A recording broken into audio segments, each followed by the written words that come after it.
Hello and welcome back to the Wrestling Group. I'm your host, Matt, and since Elimination Chamber is this weekend, it only makes it fitting for today's video to be looking at my top 10 Elimination Chamber matches. As always, remember to like, subscribe, and comment below on your top 10 Elimination Chambers.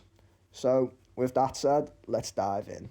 With number 10, the 2017 Elimination Chamber for the WWE title. This match would be the first look at the new style of the Chamber.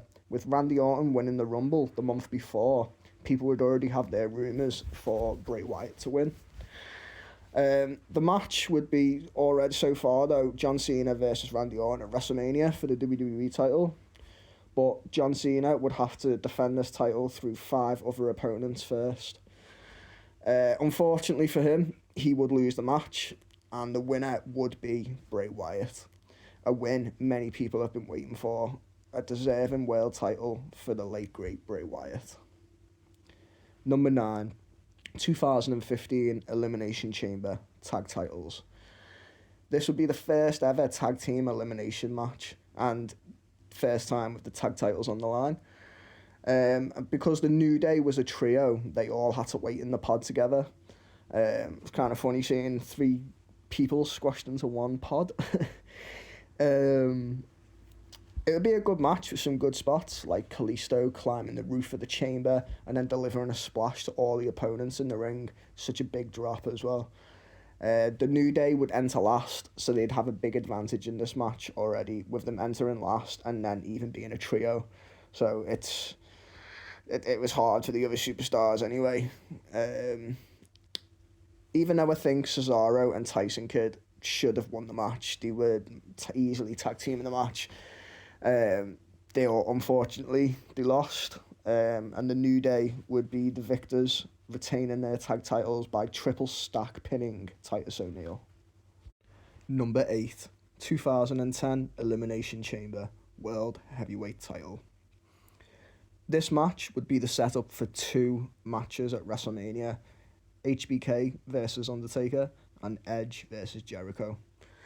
Rey Mysterio, R-Truth and CM Punk were the first 3 people in the ring, and they would all be eliminated before the final entrant, leaving it as Jericho, Undertaker and Morrison left. Morrison would be eliminated from a last ride to the steel grid on the outside. Then it'd come down to just Jericho and Undertaker, with Undertaker hitting a last ride, then setting up for the tombstone. Then out of nowhere, Shawn Michaels would sneak up from the steel grid on the outside and deliver a switch in music to Undertaker, which Jericho would take the cover and win the match, setting up for one of, if not the best WrestleMania match of all time. Undertaker versus Shawn Michaels, career versus streak. Number 7, 2008 No Way Out number 1 contenders match. This would be a good match overall. With some good spots, it would be decided in this match who would face Randy Orton at WrestleMania for the WWE title. It did have some good star talent in this match. JBL would be the first eliminated, and afterwards he would go on a rampage with a chair, taking out Jericho, HBK and Umaga, busting Jericho wide open. There would be a fun spot where everyone would hit their finish on Umaga. Shawn Michaels would deliver a super kick, then a code breaker from Chris Jericho, and then a pedigree from Triple H, and then a swanton bomb from the top of the pod, the chamber pod, from Jeff Hardy, with Jericho covering him for the elimination. From there, Jericho would receive a super kick from Shawn Michaels and be eliminated by Jeff Hardy, and then Triple H would hit a pedigree on Shawn Michaels and eliminate him from the match. It would be down to Jeff Hardy and the King of Kings. Jeff would fight for his chance at the title, but he would be met with a pedigree after not so long onto the steel chair from earlier in the match, and he would be eliminated, having Triple H win the match and go on to face Randy Orton at WrestleMania. And I just got to say, that build-up to that WrestleMania match is one of my favourite build-ups. The match itself might have been disappointing at WrestleMania, but that build-up between Triple H and Randy Orton was just absolutely brutal and amazing. Number 5, Elimination Chamber 2020 Women's number 1 contenders match. Considering it's meant to be a 6-woman match, it is just completely one-sided. With Shayna Baszler absolutely demolishing her opponents throughout the entire match. Hitting some good spots using the chamber to her advantage.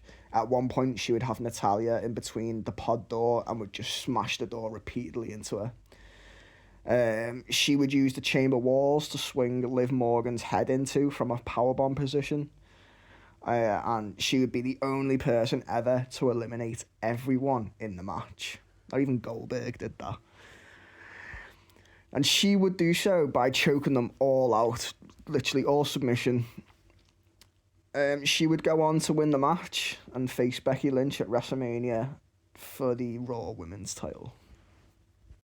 2009 No Way Out WWE title. So something happened at the beginning of this match with Undertaker being burnt from his pyro as a firework botch. Throughout the match, you can see him pouring water over his body, and he keeps getting handed more bottles from like the refs and stuff like that outside the ring, passing them through the cage. He did end up with burns, and it's not something that a wrestler would like to endure while standing in a chamber pod waiting to actually enter. So it's not even like he can take his mind off it by wrestling. He's stuck in the pod, just pouring water over him. But he still wrestled in this match. It would start off with Jeff Hardy and Edge, with Edge being the defending champion, but he would be eliminated within easily the first 5 minutes of the match, before the first entrant. He would go for a spear, but to be met with a cradle pin from Hardy, and everyone would be surprised with this.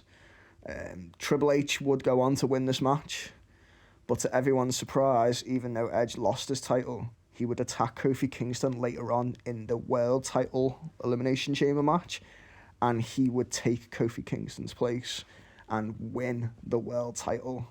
So he went in to the event as WWE champion and then came out as world heavyweight champion.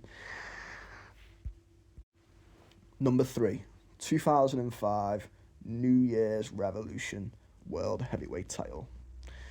This would be the first ever special guest referee Elimination Chamber match, and the only one too, with HBK being the guest referee and Triple H being the defending champion. The main storyline in this match was centered around Evolution, with Orton being the new top babyface after being kicked out of the group. In the weeks leading up to this match, Orton would try and persuade Batista to see that Triple H is only using him to his advantage. We would see the odd babyface turn from Batista in the weeks, as at one point he would say to Ric Flair, "Maybe it's my time to win the world title." Batista had won the advantage to come out last. He would work together though with Triple H to take out the competition. There would be a point where Triple H could have saved Batista from being pinned, but instead sat in the corner and watched the animal be eliminated. Triple H would eventually win the match by beating Randy Orton, retaining his world title, and this would lead to the storyline between Batista versus Triple H at WrestleMania 21 for the world heavyweight title. Number 2, the 2006 New Year's Revolution WWE title.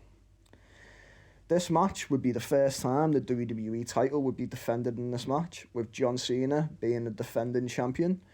It was a good match, with Chris Masters and Carlito would be the surprises of this match, teaming up with each other throughout to take out the opponents. This tactic would help them eliminate Kane and HBK. The match would end with Cena delivering a roll-up pin to Carlito straight after Carlito had eliminated Masters. A bloody and battered Cena would then laid in the ring as Mr. McMahon theme would hit, and he would enter the arena congratulating Cena for defending his title.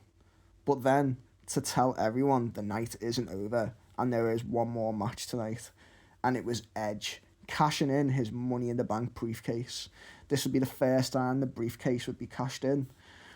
He would deliver some punches to Cena, and then go for the cover, but Cena would kick out on 2. Then he would set up a spear and go for the cover. Again, Cena would kick out on 2, surprising everyone.